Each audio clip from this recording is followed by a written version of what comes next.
talk about guitar tone. So this is our latest single, Reverence. It was written originally by our late guitar player, Adam.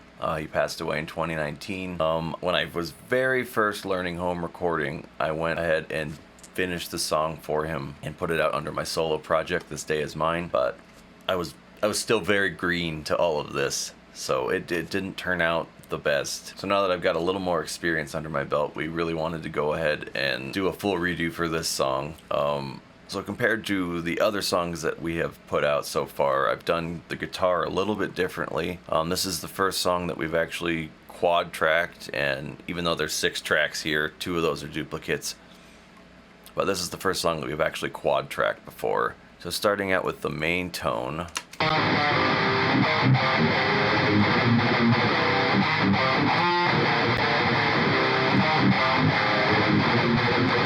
We are looking at first going into the TSE 808, which is a plug-in version of this guy.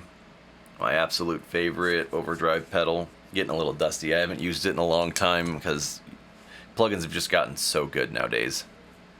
Even back then, 6-7 years ago when I first started, it was really when the Neural DSP stuff came out, and they just completely blew me away.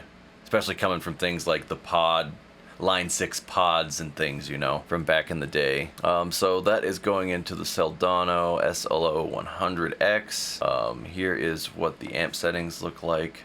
It looks like I started with a preset I have called Slipknot. I'm kind of going for like a Slipknot-y sound on our next song, and I've had that tone sitting for a little while. I think from there I just tweaked it a little bit. That's going into, they're actually Glenn Fricker's impulse response of the UK V30, and they actually sound fantastic.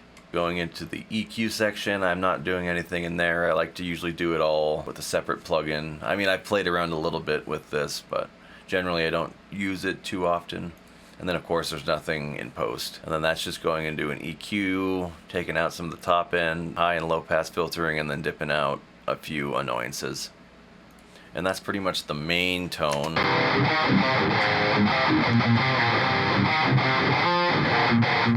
Now this is where things get a little different, for me at least. I know a lot of people do this. The main tone is panned 100% left, 100% right. These ones are slightly different, darker tone, panned 80 and 80. Again, it's going into the TSE 808, into the Soldano. It looks like I've got some of the mids bumped back a little bit, as well as some of the presence. And then as far as impulse response goes, I'm using Glenn's again, but it's just the second one he provided, which is a little more of a darker sounding impulse. EQ moves are very similar. I have, looks like an annoying frequency at like 5.5K, and then I've got a decent bump in the mids.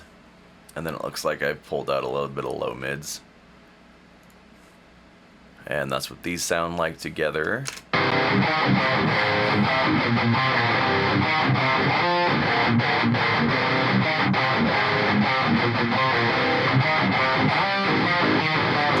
So it sounds pretty good, but once it's in a full mix, it felt like it was missing something. I'll wait for you until we meet again. Carefully looking down on you, your broken heart will mend. Oh, I must look at... Like it's there, especially when you do just bass and guitar, but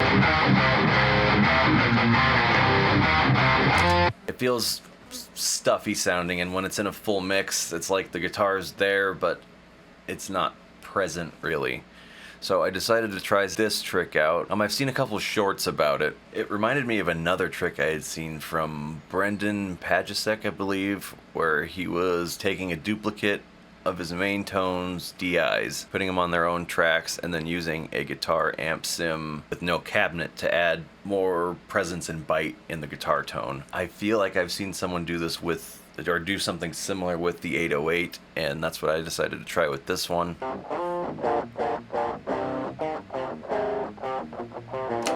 And for me, it just adds more mid presence, as well as a little bit more meat to the tone that plays very nice with the bass.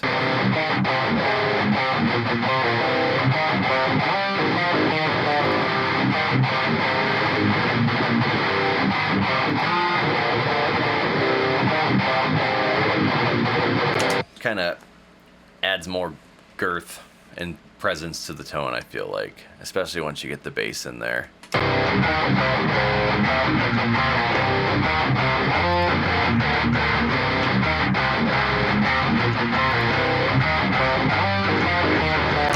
And it almost feels like they're one tone together. When you take out those DIs, it feels like you can hear just guitar and bass. So it's definitely a trick I think I'm going to continue employing. But honestly, I think that's about it for the rhythm tone. I hope you guys definitely check out Reverence. It's out today. And if you have any tips, tricks, anything like that, please don't hesitate to leave them down in the comments, because I'm still learning every day, and I would love to implement them on the next one. Be on the lookout for that. That's about it. Thanks, guys.